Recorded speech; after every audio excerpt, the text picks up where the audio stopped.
Assalamualaikum warahmatullahi wabarakatuh. Perkenalkan, nama saya Bisa Bililhaq dari kelompok perpajakan.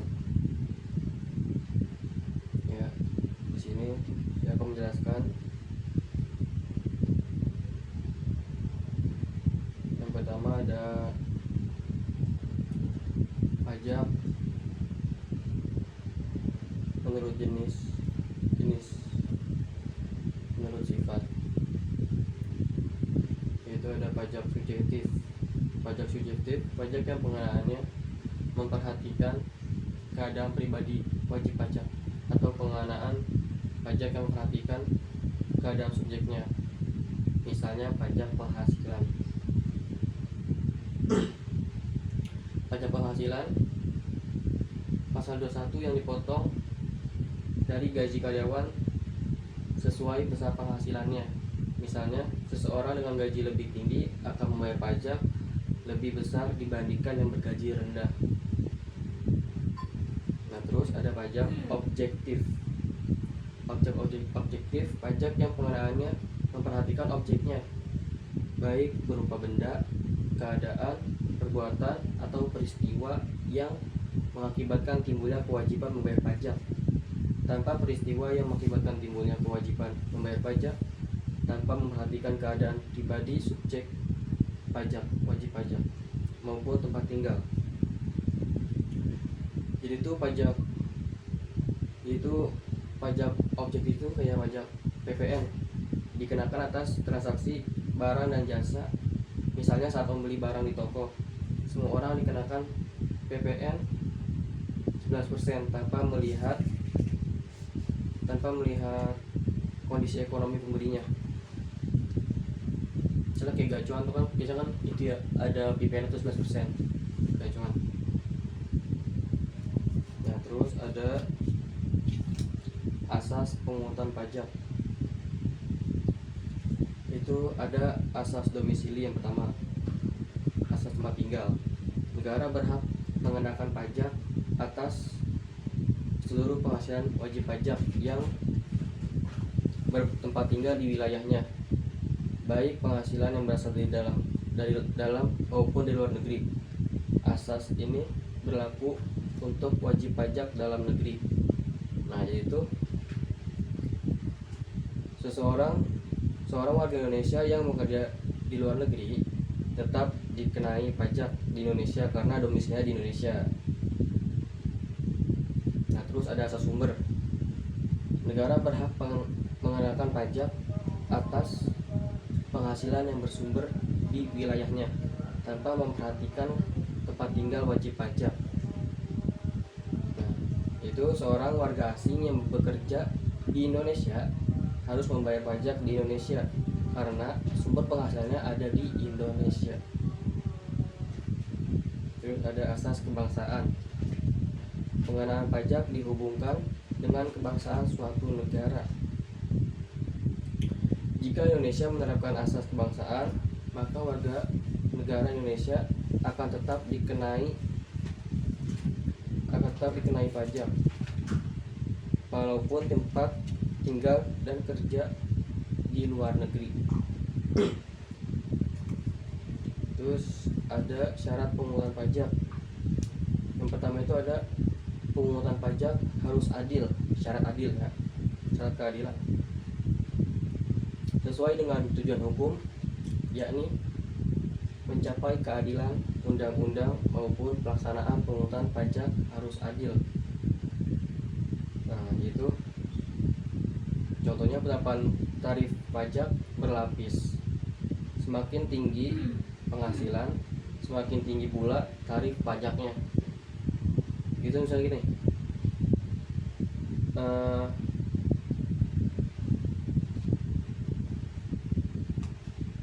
dia nih si Gali lah gajinya gede kan, nah terus kena pajaknya juga lebih gede, jadi nggak sama yang gaji itu lebih bawah, lebih rendah, maka dia juga akan rendah kena pajaknya, nggak sama kayak Gali yang tinggi. Itu contohnya. Nah, terus syarat yuridis pemungutan pajak harus berdasarkan undang-undang. Di Indonesia, pajak diatur dalam Undang-Undang Dasar 1945 Pasal 23 Ayat 2. Hal ini memberikan jaminan hukum untuk menyatakan keadilan baik bagi negara maupun warganya. Nah, jadi itu pajak diatur dalam Undang-Undang Dasar 1945 Pasal 23A dan Undang-Undang Pajak Penghasilan, Undang-Undang Nomor 7 Tahun 2021. Nah, terus ada juga yang ketiga, syarat ekonomis tidak mengganggu perekonomian.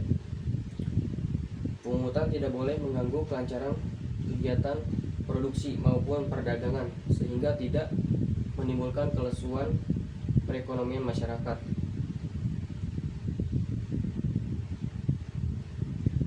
Nah, contohnya jika tarif pajak terlalu tinggi sampai membuat pengusaha bangkrut, berarti tidak memenuhi syarat ekonomis. Jadi harus seimbang sama penghasilannya ya, pajaknya itu jangan gede-gede banget. Terus ada pajak penghasilan.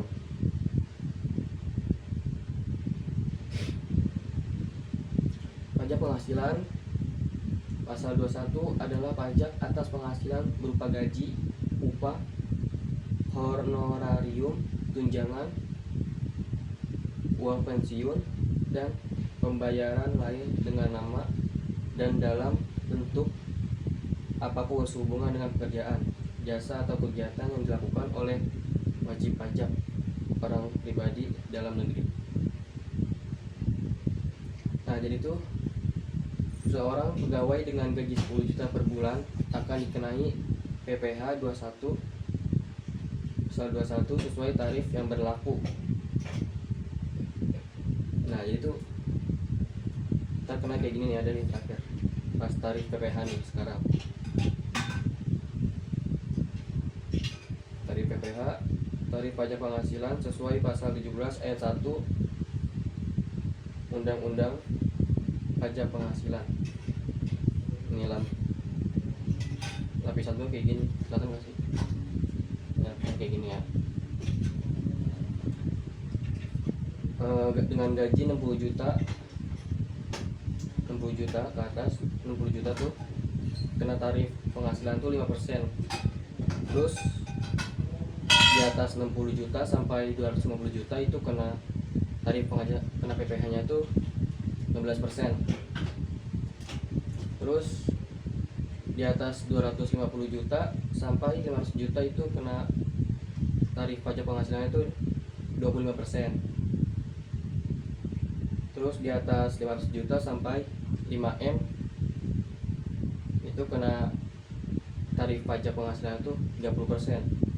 Nah, yang di atas 5M nya tuh 5 miliar tuh 35%. Ini sumbernya dari pasal 17 ayat 1 Undang-Undang Nomor 7 Tahun 2021 tentang harmonisasi peraturan perpajakan. Nah, jadi itu contohnya nih, punya bapak saya ya, gajinya 100 juta kan, mencapai 100 juta per tahun. Nah, jadi itu berarti dia kena dua lapisan. Yang pertama, lapisan yang pertama nih 5%. Yang jadi dari kan minimal kena pajak kan 54 juta ya, masalah per tahunnya. Nah, ini kan dengan 60 juta berarti kena kan satu lapisan, berarti 5%. Nah, terus yang kedua tuh yang 15%, yang berarti 100 jutanya. Jadi dia tuh kena dua lapisan. Jadi yang pertama tuh kena 3 juta pajaknya yang sampai 60 juta. Terus yang kedua yang sampai 100 juta itu kena 6 juta. Jadi total 9 juta pajaknya per tahun. Jadi 100 juta dikurang kena pajaknya 9 juta lah, jadi potong. Nah, jadi itu sekian presentasi dari saya, kurang lebihnya mohon maaf. Wassalamualaikum warahmatullahi wabarakatuh.